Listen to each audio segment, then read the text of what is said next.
Wes Goldberg. We've got serious Jimmy Butler business to get to today, and we'll explain how we're going to talk about Jimmy Butler and the situation in Miami coming up. But I got to start with the musical sensation, the musical viral song that is taking over the NBA. The look you're giving me makes you think you're not aware. Have you not yet heard, whether in a Heat locker room or on Instagram, LiAngelo Ball's viral song? I have unfortunately heard the song in various 5-second snippets and realized that's about as much as I could take.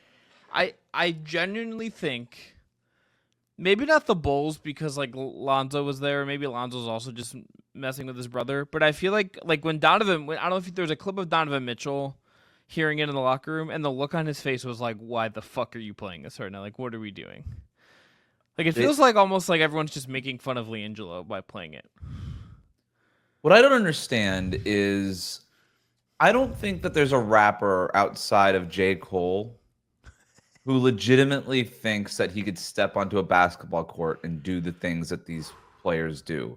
And yet Cole would probably be J. Cole probably has enough self-awareness to probably be like, I'm probably not starting in this game. Yeah. But for whatever reason, every NBA player thinks that music is really easy. Yeah. And it is so freaking hard.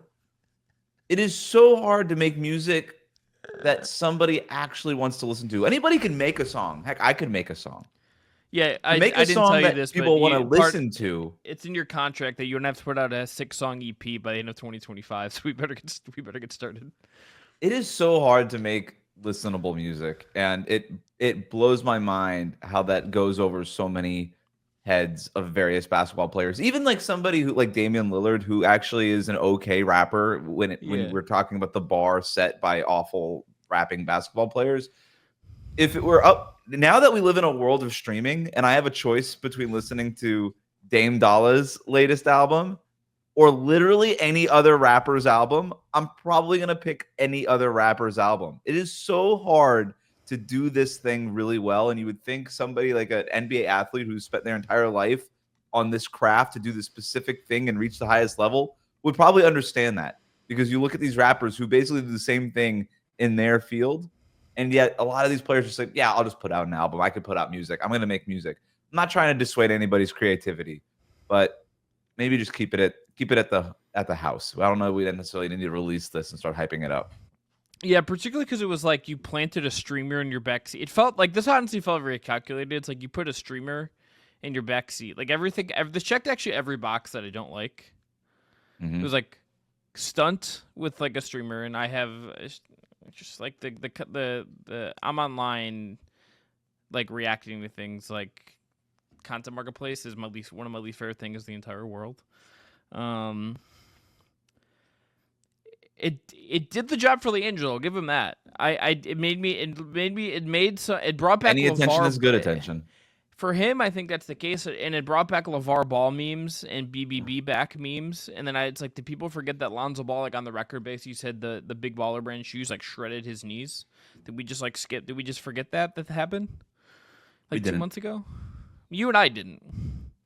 Not here. On that note, if I were to listen to one NBA player's album, if Jimmy Butler doesn't want to put out a country album,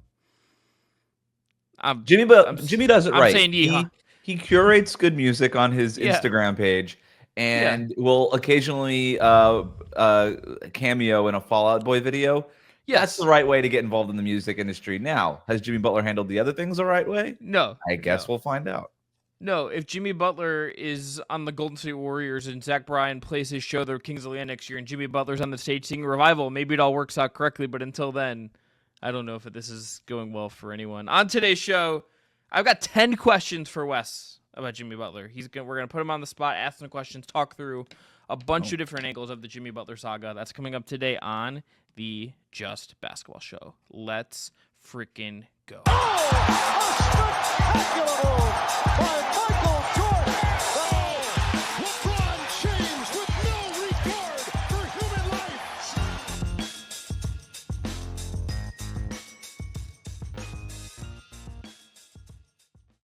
What is up, everyone? Welcome into the Just Basketball Show. I'm Chris Manning. That over there is Wes Goldberg. If you haven't already, please subscribe, rate, review on your podcast app platform of choice. Hit the notification bell on YouTube. Subscribe on YouTube if you have not already. We're also today powered by BetMGM. If you haven't signed up for BetMGM yet, use the bonus code JUSTBasketball. You'll get up to $1,500 in a first bet offer on your first wager with BetMGM. Here's how it works. Download the BetMGM Sportsbook app on iOS or Android. Sign up using the code JUSTBasketball. Deposit at least $10 and place your first wager on any game, and you're going to get $1,500 back in bonus bets if your bet loses. Just make sure you use the bonus code JUSTBasketball when you sign up. Gambling problem? Call 1-800-GAMBLER. Must be 21 years or older to wager. Terms and conditions apply. We're going to have some, we got some, just say Justin from the Just Sports. He's like an intern, I believe, on the Just Sports. He's going to be doing some picks of the day on our socials. So check those out. We're going to have some betting content for you. I'm also brought to you by Homage. Homage is the ultra comfortable specialty apparel company with NBA and WNBA licenses. They use vintage-inspired designs to pay homage to the greatest stories, traditions, and figures across sports, music, and popular culture. Use the link below. Make your purchase. Support the Just Basketball Show. I actually have a Jimmy Butler homage shirt that I should have worn today, and it's a little cold in Cleveland today, so I went with the black hoodie. Wes, I don't know if you know what's walking or like going outside when it's snowing is like. It's kind of cold. It's kind of annoying. I've seen snow before. Yeah. All right. Question number 1, Wes. Here's how we're going to do this. I have Wes at Locked On Heat has talked about this. All right. He's done a very good job over there. Him and David Ramel. Shout out David. He's talked about this a lot. And I think the best way for us to talk about this, because we had to talk about it, with someone who's covering this a lot, is for me to just try to ask questions of Wes that I thought were pertinent to help us better understand this and see if I can make him think about this everywhere, at least try. I don't know if it'll work. Wes is very smart, one of my favorite basketball minds, regardless of if we're working together, but we're going to try. And I'm going to start with a big question, Wes. Was this inevitable? Was how this has ended up with Jimmy and the Heat, with Jimmy's personality, the contract, with the Heat's proclivity not to extend older guys, dating back to Dwayne Wade and whatnot? Was how this has turned out, was this inevitable? Were we always going to get here where there's going to be friction and a disillusion of the Jimmy Butler-Miami Heat partnership? Yes. It's something that I talked about on Locked On Heat quite a bit over the summer, and I was a little surprised that more people didn't see it the way I saw it at the time. When Pat Riley came out and torched Jimmy Butler in his end-of-season press conference in the spring and told him to keep his mouth shut when he's talking about being available and all these things, I thought the part that kind of got overlooked was the fact that essentially Pat Riley dismissed any notion of a contract extension. It wasn't just that, hey, we're going to negotiate. We're probably not going to give him the max if he's willing to take less. No, nothing like that. It was just, we're not even going to talk. We're not even going to have this conversation. And then the Miami Heat, day one of free agency, offered Bam Adebayo the max extension.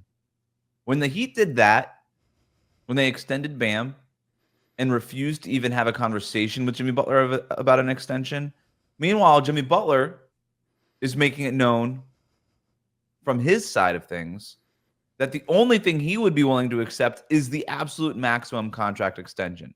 Chris, what that is are two sides that could not be further apart on where it is that they're headed. And so I kept saying in the summer, the moment you've decided that you're not going to extend Jimmy Butler, you should trade Jimmy Butler. And again, I was surprised by how many people didn't see it that way. Jimmy Butler is 35 years old. I understand the Heat not wanting to extend him. I totally understand it. Jimmy Butler is 35 years old. I also understand him wanting to know where his next contract is coming from because he's not getting younger. He's not getting healthier. And so every single time he's on the court, it's a risk to his future. And you want to say he's making $50 million a year, he should shut up and dribble and whatever it is, go ahead, whatever. These guys have very short shelf lives to make as much money as possible. And a lot of these guys make just a fraction of what it is that they're making as NBA players when their career is over. And so Wes, even that, I will just add, like, I know people see like $50 million. This isn't saying that Jimmy Butler's not making a ton of money after he pays his agent, but the amount of money that comes out of your check. Again, it's still a lot more money than like the average American, but it is less money than the cap figure says. Like it is, like And you pay part of even it in too, no it doesn't stadium just tax in Florida. it It's like doesn't go to just Jimmy Butler. right. Right? Jimmy has to take care of his family. He's taking care of his friends. Like that's just the way things are. This You is have to, yeah, when you you have talk to about invest in your generational wealth. businesses. Like big, I'm sure he spent a bunch on like Big Face Coffee. I don't mean to say that glibly, but I'm like sure he Right. put up a bunch of his own money to get that off the ground and try to make it successful. I'm sure he did. So the point is that he's trying to find his next contract, and I of course he was going to want that. So yeah, I don't know that I thought it was going to get quite this ugly and play out quite this way. I'm not sure anybody anticipated that. But this idea that everybody could just kind of put their head in the sand and just revisit this in the summer, that to me was never going to happen. I expected a flare up during the season. I expected something to happen. Again, this got really messy really quick. I don't think I anticipated just how messy it got. But the fact that these two sides couldn't come together, that was inevitable. And I do think, and you know what, I'll end it there because I'm sure you have more questions. But I do. I have some ones to drench fops, and I will just add. I think to me, in thinking about this the last couple of days, if Dwayne Wade could leave the way he did, Jimmy Butler could leave the way he's going to leave, right? Like if it could get ugly with Dwayne Wade, it could get ugly with Jimmy Butler. I know that's a very simple thing to say, but if Dwayne Wade can have this ugly exit with the Heat, of course Jimmy Butler can have one. Like Dwayne Wade's the greatest player of all time. He won championships here. As great as the Jimmy Butler era was, it doesn't compare to what Dwayne Wade did. And you're right. And that was something that was said locally quite a bit. I will say this. The way the Dwayne Wade stuff ended in 2016 left a lasting impression on Pat Riley in this front office. And I do think it was something that they wanted to avoid. And I think Jimmy Butler felt that maybe because the front office felt that way, they would do right by their star this time. And what they found out that it wasn't true. Now I will say this: Pat Riley never wanted to. What? They're friends, right? Jimmy and Dwayne are also. Oh yeah, they're friends. They're friends. Yeah, they're friends. I think yes, they're friends. I'll leave it there. Okay. But I also know that like Pat Riley never wanted to look like the bad guy in all of this. I do think he looks and I know that Jimmy Butler didn't want to look like the bad guy because Pat Riley has his baggage from the 2016, the way that 2016 ended, the way that he challenged LeBron publicly in 2014, and he goes to Cleveland. I also know that Jimmy Butler didn't want to look like the bad guy because of his history in Minnesota and Philadelphia and Chicago. And the way it played out, I think both guys kind of have egg on their face a little bit here. Yeah. So what, Wes, I'm going to ask you the next question. What was the breaking point here? Was it the lack of the extension? Was it, Jimmy with the hair stuff this year? And like, I know that was viewed as kind of like, oh, Jimmy's being Jimmy. That felt like very serious to me that he was like kind of doing that stuff very openly. Was it like what was the breaking point? Like what, or was there something that happened that maybe we didn't see or, didn't get talked about nationally as much? Was there something you saw or observed that told you, okay, this is like a real thing that's breaking down right in front of us? Because like, I would say like for me, when I saw like Kevin Love just absolutely fucking with this whole situation with his posting like memes on Instagram about this, I was like, oh, like if Kevin Love is reacting to this way, it tells me that like this isn't just like blowing over. There's like something, it's either like he's poking fun of it because it's not actually that deep, or it's so deep he needs to make fun of it just to like bring some levity to the situation. And there's no, it's something just that stress testing was off there. So the Jimmy Butler thing is lingering in that locker room. It's driven a wedge in that locker room. And it's a tough situation for everybody else. It's a tough situation for everybody, but it's a really tough situation for guys like Bam Adebayo and Tyler Hero, who are all-stars, or Tyler Hero could perhaps be an all-star this season. It's tough for Eric Spoelstra. It's tough for a team that wants to make the playoffs. So I don't really know exactly when the breaking point was, right? Because when you kind of look at the timeline, Pat says what he said in his end-of-season presser. Jimmy kind of throws his weight around a little bit in terms of, I will take a max contract here or anywhere else. There was the rumored Philadelphia 76ers thing. That dries up as soon as they sign Paul George. I do think, and I would imagine, that if Paul George had re-signed with the Clippers, Jimmy Butler might be playing for Philadelphia already. Yeah. Because Philly was going to be willing to absorb him into their cap space. But the Heat were not willing to play ball. They reportedly turned down offers from the Knicks and the Warriors and just didn't even, they shut down those conversations in the summer. And everybody kind of agreed, you know what? Jimmy said, I'm not I'm not going to ask for the extension. I'm going to play out the year. I'm going to enter free agency next summer. And that was him again trying to create some leverage, saying, okay, I'm going to opt out unless you sign me to this extension, because the Heat still have until June 30th to sign him to this extension. And then Miami was like, great, cool. You're just going to play out the season? Great. So Jimmy said all the right things. I'm going to play out the year. I'm going to be more available. The other thing that Pat Riley challenged him to do. So fast forward to the season. Jimmy plays in like 20 of Miami's first 25 games, lays an egg on opening night, but other than that, played really well. Played in the second night of back-to-backs, not something that he was doing a whole lot of last season when the Heat were very frustrated with his lack of availability and engagement. And he was mostly playing well. Like, by most metrics, he was a top 15 player in the NBA. The Heat win 4 straight games from the end of November to early December. And they're up over 500. They're looking like a top 10 team in the league. Jimmy Butler goes to Detroit, or the Heat go to Detroit. Jimmy Butler posts a triple-double. 30-plus points, 19 rebounds, 10 assists. One of the best regular season games he's ever played. In the very next Heat game, he comes out against the Oklahoma City Thunder, first quarter, turns his ankle, leaves the game. It's reported that he's not going to come back in the game, but not with a turned ankle, Chris, but with a stomach illness. And then he misses the next 4 full games with this stomach illness that nobody knew about until he left the game with a turned ankle and then didn't return because of a stomach illness. And I go back to that a lot. I go, okay, you won 4 games in a row. Then in Detroit had your best regular season game, one of the best regular season games of your career, and certainly in a Heat uniform. A couple days go by, and then that thing happens where you leave the game with a stomach illness. What happened there?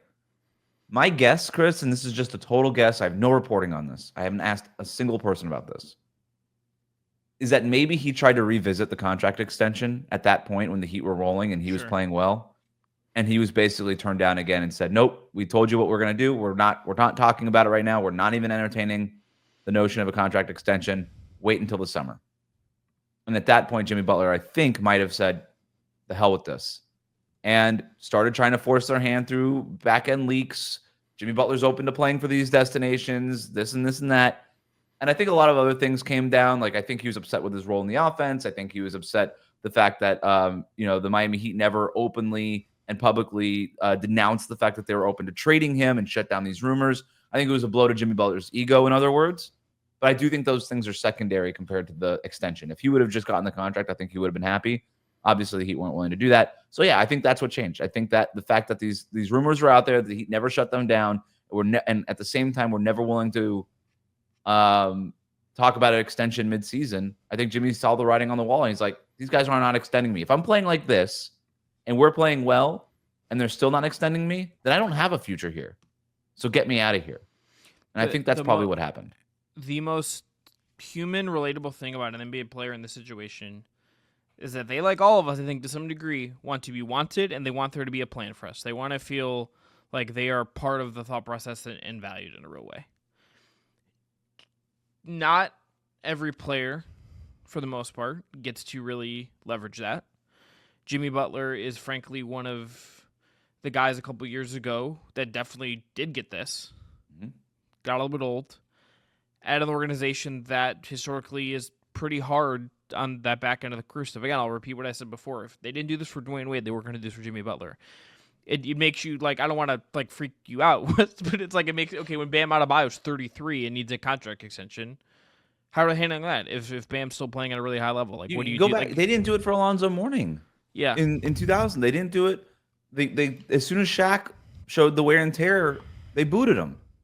They didn't do it for Dwayne Wade, and they're not going to do it for Jimmy Butler. Yeah, LeBron would be of, like, the great, like, alternate history if he had, like, stuck around there for a while, because it's like he clearly wasn't slowing down. Yeah, they wanted him back. Yeah, he just didn't want to be back. Yeah, it's just like the one example, but it's like if he got to this point, he was 39, where they would have been like, actually, like, we want to, whatever. It's just I'm fascinated by the breakdown of this, and it's like you have just like people that on both sides of it. Jimmy, in terms of like, I respect the hell out of his kind of him being himself is something that I think is incredibly hard to do, and I respect the hell out of it. It's part of the reason why I love Jimmy Butler, and fascinated by him. And on the other side, it's like you have Pat, but you also have Spo, who are just like the cream of the crop of the league, and it's just such a weird dynamic. All right, question number 3. We can keep this one short because I think based on what we've talked about so far, Wes, I know what the answer is. But is there any chance this can be salvaged? No. Yeah. This feels done. This feels just like we're waiting to see how this actually ends. Yeah, so he's got the 7-game suspension, and that basically lasts for this trip that Miami's going to be on. And they've got 6 games on the road. They come back January 17th. If Jimmy Butler is not traded by then, which could be difficult, and I'm sure we're going to get into the mechanics of all of that, they have said that they would welcome him back. And he is. I think I think it's been reported he would play. Or it would be reported that they would want him to play. I don't know that he would. And if he did, it'll probably look a lot like it did against New Orleans and Indiana, which is to say him not trying at all. So we'll see what happens then. But if he does that, then what happens? You could suspend him again. So this is not over. Yeah, this is not over in terms of the mechanics of it, but a long-term happy marriage and them trying to heal wounds and come together and extend the Jimmy Butler era in a meaningful way, that's over. We're done. All right. So we can move on from that. So what's the best outcome for the Heat here? If the Heat can make the most of this and pivot and trade Jimmy, what is to you, Wes, the best outcome for the Miami Heat amid all of this? Like the best possible outcome? Yeah, like a realistic outcome? The realistic best case scenario for the Miami Heat is what? That you get salary cap relief and a pick back is what I would imagine. You're not going to trade Jimmy Butler for a star at this point. You've lost so much leverage in this situation if you're Miami. Maybe in the summer if you would have entertained it, maybe there was something there. Heck, even the offers you got a month ago when you were first reportedly open to trading Jimmy Butler, and the Heat got offers, and they were not into any of the offers that they got, and that's when Pat Riley comes out with the statement, "We're not trading Jimmy Butler." The rest of that sentence that they didn't write in that statement was, "We're not trading Jimmy Butler because we didn't like any of the offers that we got for Jimmy Butler." I don't even know that the offers they're getting now are as good as the offers that they got a month ago because they've lost leverage in those few weeks. So at this point, you're dealing with the sunk cost. But yeah, I think if you were able to procure a couple of expiring salaries, maybe a guy on a 2-year deal, a couple of role players, again, no stars, no all-star talent, probably not getting a blue chip young prospect, nothing like that, and maybe you get a first-round pick, a protected first-round pick, something like that back. That's probably the best-case scenario. It's a tough position because, like you said, I think there's 2 things working against the Heat here. Number one, the leverage is gone, as you said. It's like everyone that is mildly paying attention in the NBA knows that this is done, knows where this is headed. On the other side of it, this already feels like a very cold, not super robust trade market. I was reading the ESPN roundtable, and one of the things like Tim Bontemps said in there was that people around the league are not expecting a lot of big trades, that there's not going to be a lot of big splashy things that people... Yeah, I like the way Bobby Marks put it. You're not hitting a lot of home runs at the trade deadline. It's more like singles. Yeah. And look, you could, I think, argue at this point, in considering what you might have to pay him, like Jimmy Butler might be like a really, like an RBI double. It's not like a double with no man on, but it's not a homer either at this point. But what does that get you? Like, and if you're the Heat, you know this better than I do, but I imagine they have very specific traits they're looking for. And they could find lightning in a bottle on guys. They've done that before. I mean, at the Deion Waiters teams, like that was very much lightning in the bottle, and it worked out. But there was a ceiling on that. I doubt they want to go be in that position again. It's not sustainable how good the top of the East looks for the next couple of years. And but it's also like what young guy we could say like Jonathan Kuminga, who is hurt right now, but should be back before the deadline. You would say, okay, this is theoretically a guy in matching salary or a part of a deal that gets Jimmy where he might want to go, but also gets us back something nice. I'm sure the Heat have like a very specific read on Kuminga from scouting him in the draft, and from scouting him over the last couple of years. I'm sure they have a very specific read on him. And also, if Kuminga was part of the package that Golden State may or may not have offered a month ago, and by the way, the Athletic reported over the weekend that they're backing off, he might not be a part of that package now. They'd be like, you know what? We're not giving you Kuminga. Take Podziemski, take Moody, take Trace Jackson Davis, take one of these other young guys who don't have the ceiling of Kuminga. That's the part that Miami missed here. And there's a risk reward to what Miami did here. If they thought, and I think naively so, but they thought, hey, maybe we can catch lightning in a bottle one more year with this Jimmy Butler build, and then we can all just revisit this in the summer. We don't have to deal with this now. We could try to make another run for this year. Well, okay. Maybe in a universe in a galaxy far, far away, there is a universe where that worked out, where Jimmy Butler didn't want the contract and everybody just played out the year and just revisited it in the summer. But in this universe, this is the risk, right? You lose as more time went on, the worse the Jimmy Butler return possibly got, and now we're here. So, yeah, I don't know. I don't think that the Heat, if they trade Jimmy Butler, if all they got was the salary cap relief, if they just got expiring contracts, for instance, back for Jimmy Butler, I think that's a fine scenario because you clear his cap off the books, you create some flexibility over the summer, maybe you get a draft pick back. I think that's fine because the Heat were prepared for Jimmy Butler to walk away for nothing this summer anyway. So if ultimately that's all that happens and you just sort of get the peace of mind of not having to deal with this awkwardness for the second half of the season, I think I honestly think that's an okay outcome here. Yeah. All right. It goes on to the other side of this, Wes. Mm-hmm. What's the best outcome for Jimmy Butler? What to you is what if this goes how he wanted to, and it feels like more likely him to get more of what he wants than the Heat, theoretically. Maybe I'm wrong. What is how is the best case for Jimmy? Maybe the best way to ask this is the best case for Jimmy Butler that he is traded in the next 4 days to a destination on his list? The best case scenario is that he's traded within the next couple of weeks to the Phoenix Suns and that Phoenix extends him right away. That is literally the best case scenario. Jimmy Butler wants to play in Phoenix because he knows they'll give him the max. And I don't know how many teams are out there that would give him the max. Sounds like Phoenix will, according to the reporting around everything. I don't know how a trade gets done. Good for the Phoenix Suns for doing that. The team that you made the case for blowing it up. It's like, what if we just it's like you're at the casino at 3 a.m. and you've lost a couple $100 and you're like, I got 50 left. What if I just pick one number on the roulette table? Yep, go all in. And I let it ride as you're putting on your 8th Miller Lite. I'd be more than 8 in by 3 a.m. a.m. I was being kind. 15 over under at 13.5. Taking the over. Maybe. Yeah, respect. That'd be a good time. that'd be a good time. But the whole thing with that is the best case scenario is entirely impossible because Bradley Beal played for the Phoenix Suns. Do you have a question about this, or should we get into this now?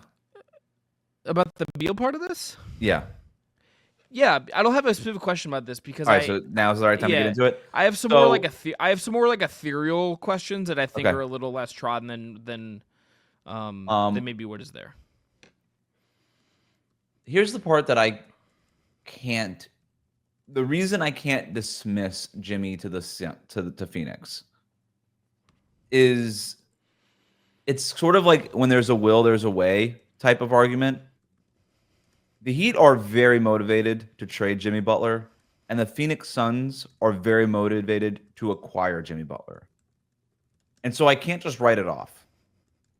It's one thing with Phoenix, headed by Matt Ishbia, a relatively new front office, all this thing. It's one thing when they're the one side trying to figure out a way to get Jimmy Butler. But if they can get Miami's engagement, if they can get the Heat's front office with Pat Riley, Andy Ellsberg, Adam Simon, and all of the connections that front office has, which their tentacles go further than any other front office, I would argue, than in the league, right? They have good relationships with basically every front office that isn't led by Danny Ainge. I mean that. I mean that sincerely. It sounds like a joke, but I literally mean that sincerely. No, I'm sorry, Joe Cronin, and also Joe Cronin. They literally have a good relationship with every front office outside of Utah and Portland. And I do think, but for the record, I think that they would work with Utah and Danny Ainge if things made sense. But if you Jimmy get Butler, the buy-in from Dwayne Wade is involved in the Heat. That's in true. The Heat's organizational structure. Let's They- get it done. If you got the Heat's engagement and you got them involved in the trade market, I do wonder if there would be a third team that could be convinced to take Bradley Beal. And everybody says that the Beal contract was so bad, there's no team that would want to take Bradley Beal. Okay, wait, hold on. It's 2 years left after this. That's not an eternity. And if you're getting a 2031 unprotected Suns pick back, if you're a young team, why wouldn't you do that? If you're a young rebuilding team, Beal's not a bad player. He's not worth $50 million. But if you're a young team that doesn't have a ton of big contracts yet, and you got some young guys who you're probably going to max out soon, but those maxes don't kick in for the next year or two, and you get this golden ticket of an asset back in that 2031 Phoenix pick, which that's going to be Probably, a good pick. yeah, it's going to be a great pick. Even if you don't keep it, it's going to have the same value, if not more, when eventually they are forced to trade Kevin Durant or Devin Booker or something like that. Like at that point, or just those guys, or Durant, or even if like they keep everyone, it's like Jimmy's 35, Durant's in his mid to late 30s.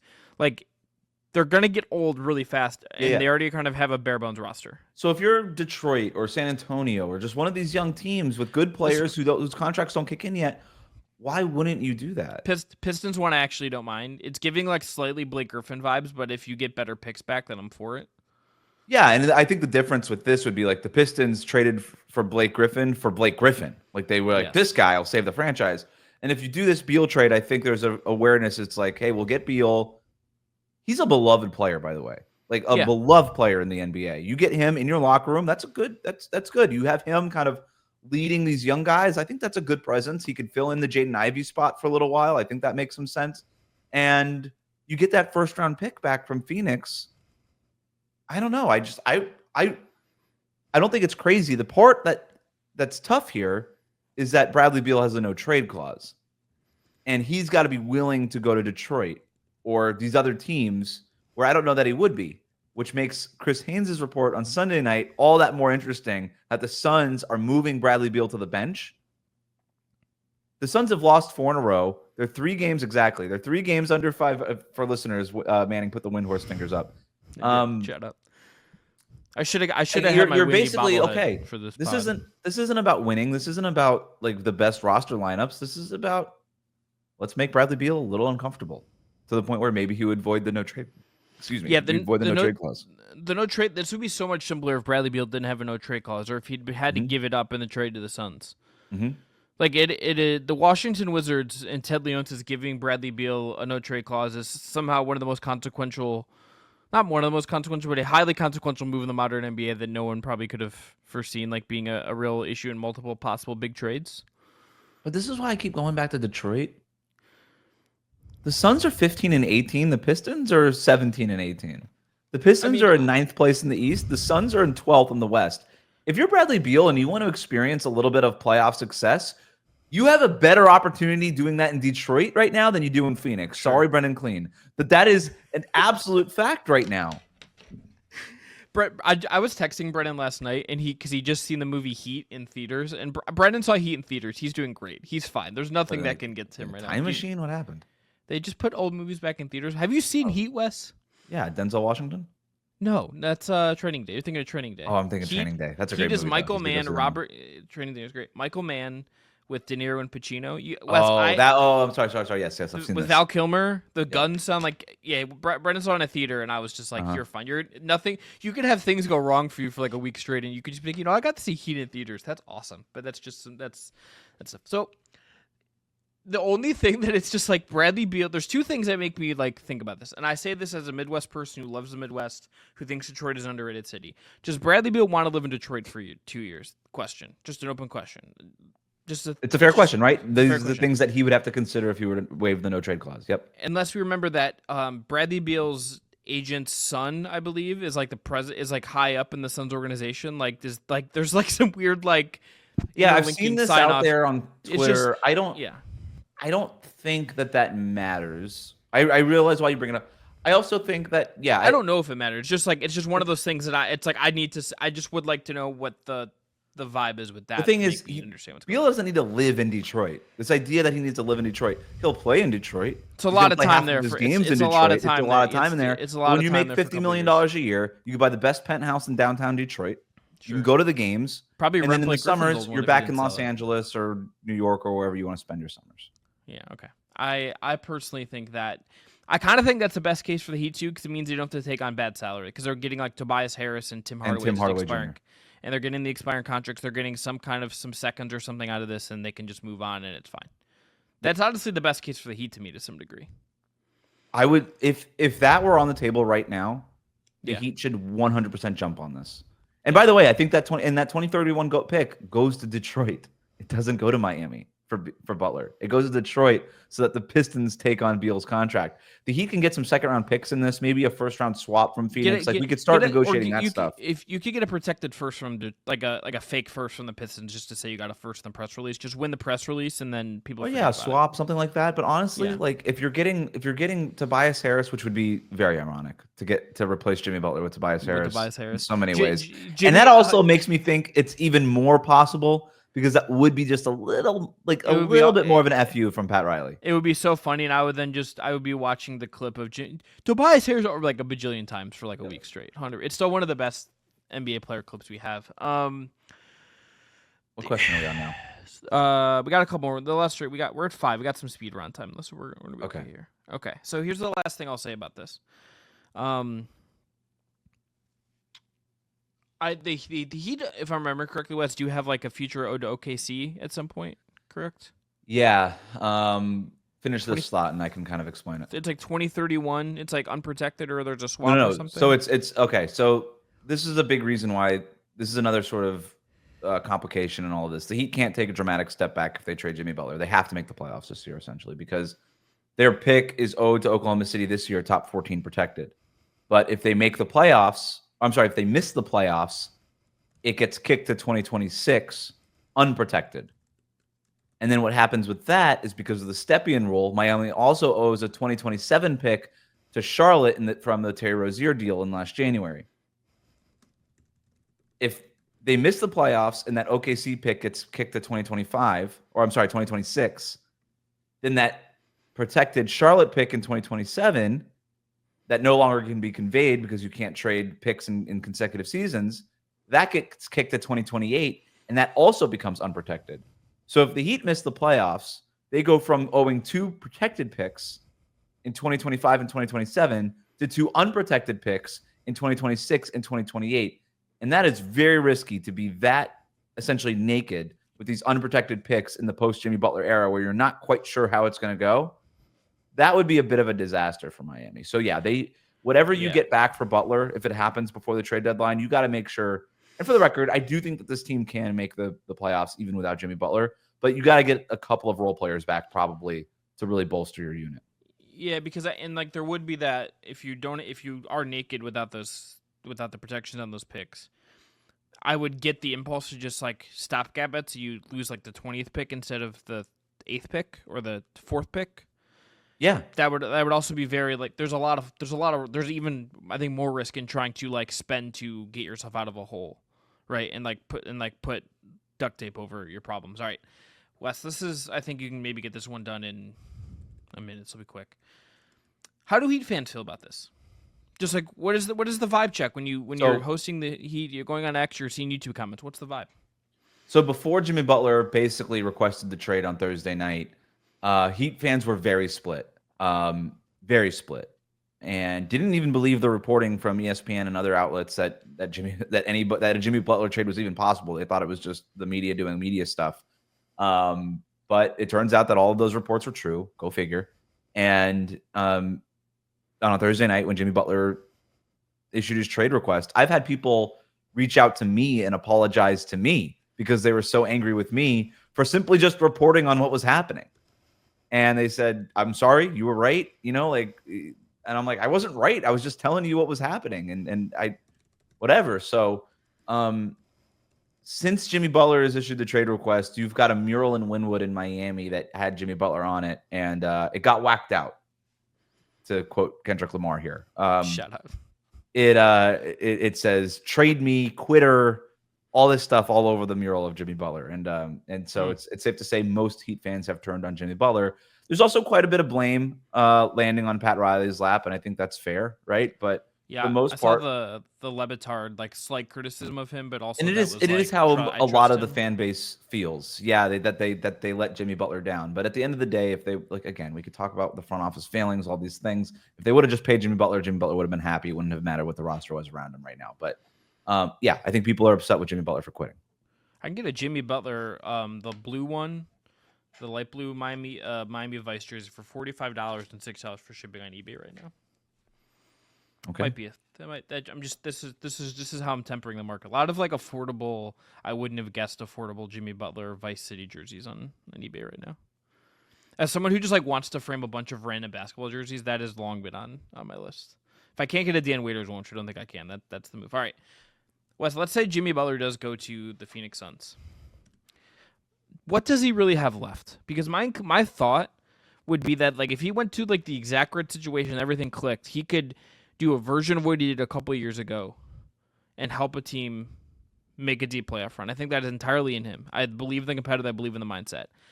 I also think there's a really good chance the bubble and the year after are going to be the two greatest things he accomplished in his career from an individual standpoint. And assuming that he can get to that level again and that level of drag a team on his back kind of mentality, I don't know if that is exactly in him again at 35. I would be surprised. So you watch more. What do you think? What do you think there is left at that high level? He's still an incredibly efficient player. He does not turn the Yes. ball over. He does not foul. He plays great defense. And this year, his defense this season was way better than it was last season. He is guarding the best player on the ball. I think these are all things that Phoenix can desperately use, right? A defensive backbone that isn't a rookie, an efficient player who doesn't turn the ball over, a guy who does not need the ball to be effective. I think all of these things would be dramatic upgrades for this team. If he were traded to Phoenix, I would like the Suns roster quite a bit more. I don't know that I would have them, making the Western Conference Finals, but I think it would improve them, and I think he could be very helpful for them. Okay, I agree. Paying him the next couple of years would still scare the shit out of me. Yeah, but that's the thing. If you're Phoenix, you're already pot committed. What's the difference? Yeah, you're like, already going to pay that's- Bradley Beal $50 million the next 2 years, so what's the difference? Yeah, that's the one team who can probably just say F it. Everyone else, That's why I keep saying, imagine like, they're they're the skittish. team that makes the most sense from that perspective, and it's just a matter of figuring out the rest of it. Damn, no trade clauses. What can the Suns give Bradley Beal like under the table to grease the wheels? That's the real question. Matt Ishbia can give him stock in the company that he owns. I don't know. Yeah, that's a good question. All right, free big face for life. That'd be weird. All right, third to last one. The next superstar that he chase is who? De'Aaron Fox. Okay, I agree. I think it's him. The plus like 4,000 one I would just like throw out because I just don't know how sustainable it is. Would still be Giannis. I'm still just like waiting for another cycle of Giannis is actually theoretically available. But Fox is the most immediate one that makes the most sense, and he would fit, I think, Hero and Bam perfectly. So I think. Yep, Kentucky teammates with Bam Adebayo. There's also now a working relationship between the Miami Heat and Clutch. And we've talked about it on the show last week, I think it was. But yeah, that's important and something to be noted. I also think, by the way, that the Heat are when we talk about cap space and cap flexibility, we could talk about 2025. We really need to be circling 2026. I mean, next year's also just not a good free agency class. It's not a free agency class I would want to have money in. Yeah. Happy New Year. Money. No, 2026, when De'Aaron Fox, Luka Doncic, Kevin Durant, these guys could potentially become unrestricted free agents if they don't sign an extension beforehand. That's the summer that I think Miami is looking at in terms of maintaining their flexibility. Yeah. All right, so I'll ask you, put on your look in your crystal ball, make a prediction. Does this get resolved does this actually get resolved before the trade deadline? Is Jimmy Butler on another team before the deadline about a month from now? It seems so unlikely that there is a trade that can materialize in the middle of the season, this complicated, this complex. Again, if it's not Phoenix, then who? Right? I know Memphis is weirdly moving up sports books in terms of a landing spot. There's been zero reporting that Memphis is interested in Jimmy Butler. So just, bookmarking that, think like just, what's going on there. But Golden State has backed off. Does that change with Kuminga's injury? I don't know. Is that just posturing, considering it could be 100%. Right, and, they could be backing off now and then kind of moving back in 2 weeks from now before the trade deadline. So I'm not writing it off. So I say all of that to say it would be surprising if Jimmy Butler were moved ahead of the trade deadline. And I say that to say this. We are surprised all the time in the NBA. We were surprised by Karl Anthony Towns. We've been surprised by multiple trades at multiple instances. We were surprised when Damian Lillard got traded to Milwaukee, the team that nobody was talking about. And I do wonder if that's Memphis in this scenario. But so I'm going to go ahead and just predict yes, because everybody else is predicting no. And it feels like, again, when everybody is saying it's not going to happen, that's when something happens. So I'm going to go ahead and say yes. I think he's traded before the deadline. Wes, when we did predictions last week, I was going to say Jimmy Butler traded by the deadline, and I just couldn't. It was just like I didn't feel quite as strongly about it. I just feels like it's better for everyone if they can find a way to get this done. It's just a better resolution for everyone if that can be the ultimate outcome. All right, last thing. What is your actual prediction on how this breaks out? What team? Who is Jimmy Butler's next team? And what do the Heat look like? Just what does your gut take tell you on what the broad strokes of this is going to look like? I think he's playing for Phoenix. I think Beal's out on third team, and I think Miami gets some stuff back. I think that's what it looks like. The Grizzlies want to be weird. I get it. I love it for Memphis. If I were Memphis, too. This would Marcus be Smart to Detroit and something or whatever. Yeah, you could do Marcus Smart, Brandon Clark, Luke Kennard, John Conchar. Like, they have the contracts. They got plenty of picks. I like Jalen Wells a lot as a rookie, but that's really going to be your starting small forward in a playoff series against Oklahoma City and Dallas and these other teams. If you're Memphis and you trade for Jimmy Butler, first of all, whatever team trades for Jimmy Butler, you are going to get the best possible version of Jimmy Butler for about 4 months or however long your season goes. Because he's only going to want to put two birds in the air to the Miami Heat and see, this is why you needed me, right? That's the Jimmy Butler playbook. So there'd be like a little bit of a 2019 Kawhi Leonard rental here. And if I'm Memphis, I can go from a team that might be like, you look at them, you're like, that's a fun team. They're really good record.